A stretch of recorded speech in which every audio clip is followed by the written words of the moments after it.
Alright, we've got a barn find here. It's a pressure washer. Looks like it's the 675 horse, 6.75. I was looking in this to see kind of how bad it was. Air filter like this one. I can show you a little trick I learned. It's about looking inside there. Take your regular old flashlight and get it pretty bright, and you can see inside there. There's got one little spot there, but that may be where the actual filter paper is kind of scrunched up a little bit. At least it'll still filter. So you can still see a lot of the air inside there. So that's probably a pretty good filter. So we're going to be looking at the carburetor to see if there's anything going on there. And also there's a little tiny filter down inside here. I'll show you.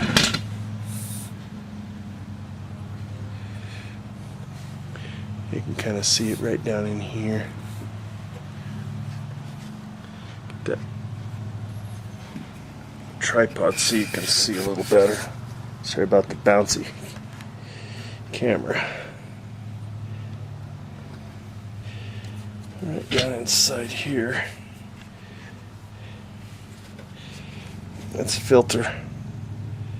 Anyway, I took it off a second ago just to kind of see what it looked like, and it actually was pretty clean. I blew it backwards and forwards, took the tank lid off and checked it, and it's actually been out of gas, and it's not dirty inside there. It's got a little bit of an oily residue, and I think that's from somebody using some of that stabilizer.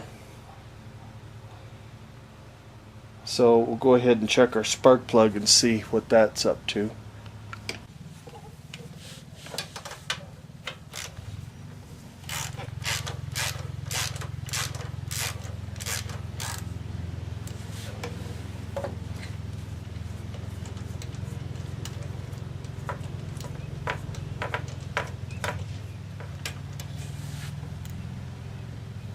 You can see up in there.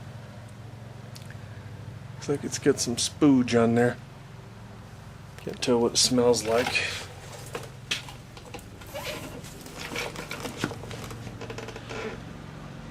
Take that little bit and just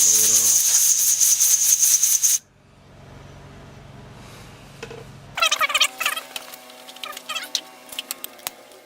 it off. Check it, see if it's actually got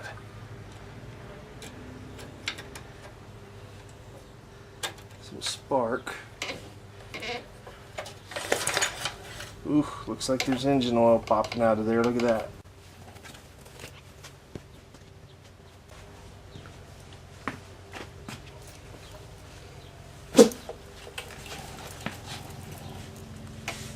Yep, engine oil. Well, if that's the case, then this is what we can do.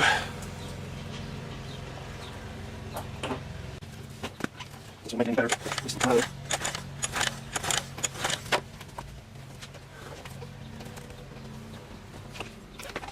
Alright, now let's see if we can get this thing to do anything with the spark. Let's see, it should be sitting right in the middle.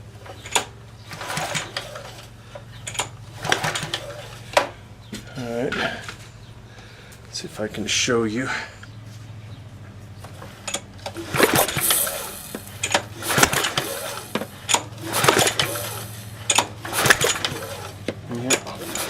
Looks like it's sparking and it's also spitting a little oil out.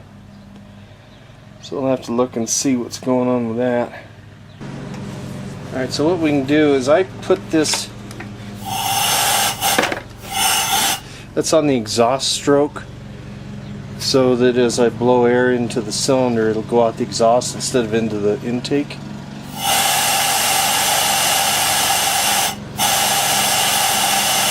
What I want to do is just see, one, where the air's leaking, and then also if I can get the engine oil that's blowing out of here, blow it into the exhaust.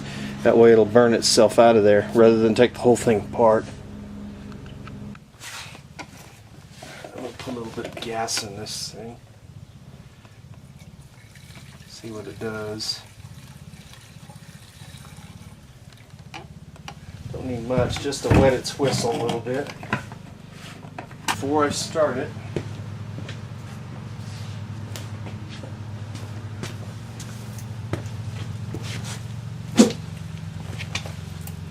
Keep one of these around just in case something happens. Using case of fire. It's just a little mini fire extinguisher. Just keep that around just in case something goes south on it.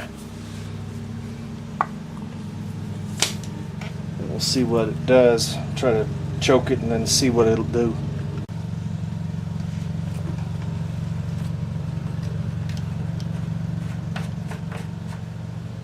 Let's see what they have here. That's off. There's a That's another thing I can show you too. It's right here. You can see this linkage. See at the end of my pin, see that little tiny piece of metal sticking out of there, a little tang? Well, that's the grounding wire to shut that off. So as you turn it off, it should shut off. So this is going to be probably going to be your full throttle right there. Right now, let me see if I can get a little gas in it. I don't see any leaks here. There's no telling what's in that carburetor. I don't see, there's not a purge. I don't see choke. Let me cheat a little. Hold on a second. Alright, so I've got this. I think we buy these at Walmart or the dollar store or something. And just put a little gas in there, and it's got a little spigot on the top. And if it gets to be too much for that spigot, sometimes I'll jam something in there, an even smaller tube, or I'll put this on and take a sewing needle and poke the top of it so it's not over fueling the car. But you can put this in a carburetor, you can stick that in the air horn and fill up a float bowl, and you can give it whatever gas you want to give it. This one just needs a few drops is all. I think that's probably all she's going to really need. Let's see if it'll actually do something.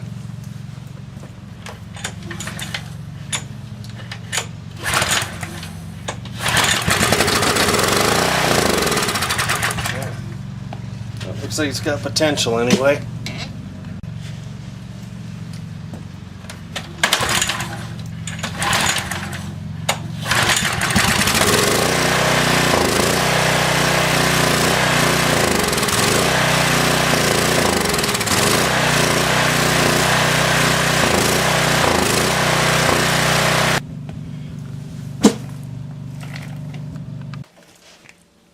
Alright, so I'm going to use my step stool to kind of hold this thing up. And what that'll do is that puts our fuel level right here. That way we don't have to worry about it running out. I just dripped a little bit out, but I'm going to pull this float bowl off of here and see what's going on with it. Looks like it's got a little washer right there. So I got to save that.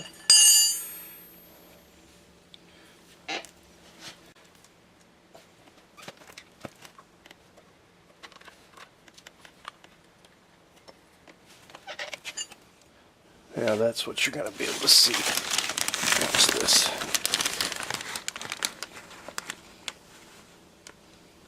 That's pretty nasty. See, it's all brown in there.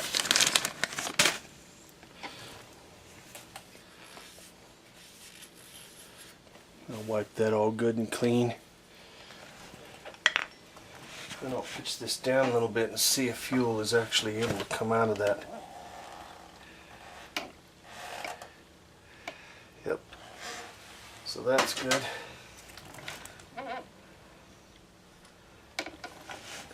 Now, the only other thing is, what could be happening is fuel, this is your float right here, and there's a needle and seat on the back side. So it's able to get fuel in this bowl that I showed you here. But is it able to actually suck up through the main jet? Well, that's going to be right here in this middle hole Hopefully you can see that. So probably what's going to happen is I may have to take this carburetor apart. But let's try the quick test and see if we can do that.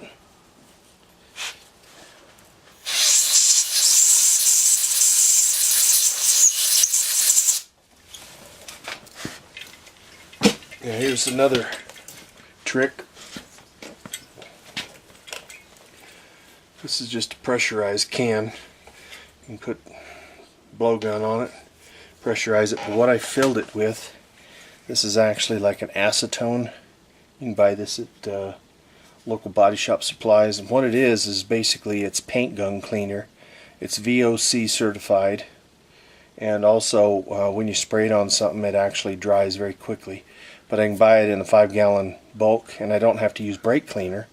Brake cleaner is usually $3 to $5 a can, and this has cost me about 45 cents to put about this much in this can, and the rest of it air, and I can use this to clean parts and whatnot.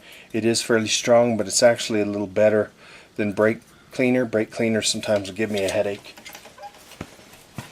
But we'll spray it up in there, kind of get that cleaned up in there.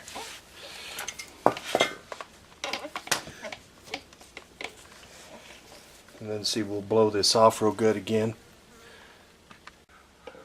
Now I'll show you this as well. And basically the way this unit here works is that basically holds this whole unit onto the bottom of this carburetor. And what this is it's actually a jet, and you'll see right up here, you can see there's a port right there, and then there's a port right there. And you have to make sure that this thing's clean as well, because gas will suck through the bottom here and it comes up through that port, and it shoots straight up into the carburetor, and that gives you your fuel flow. So you got to make sure this thing is clean.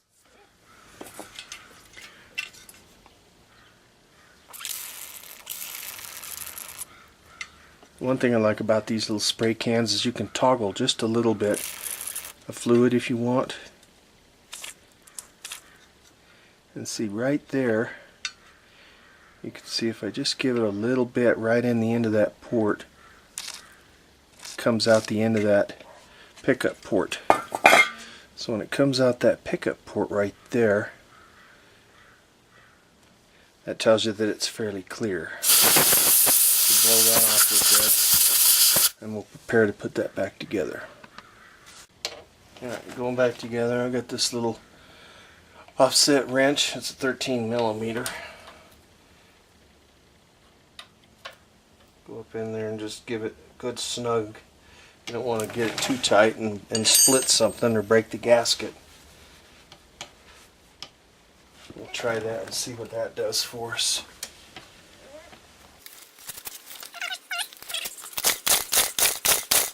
Come on, baby.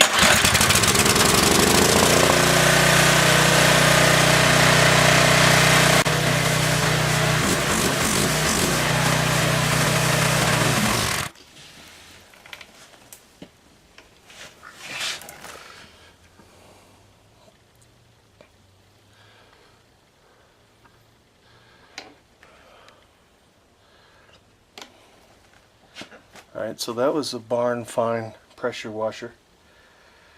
Actually it was in a garage. So it starts and runs, so the next section will be to check the pressure washer itself to see if it actually will work. And we'll go from there.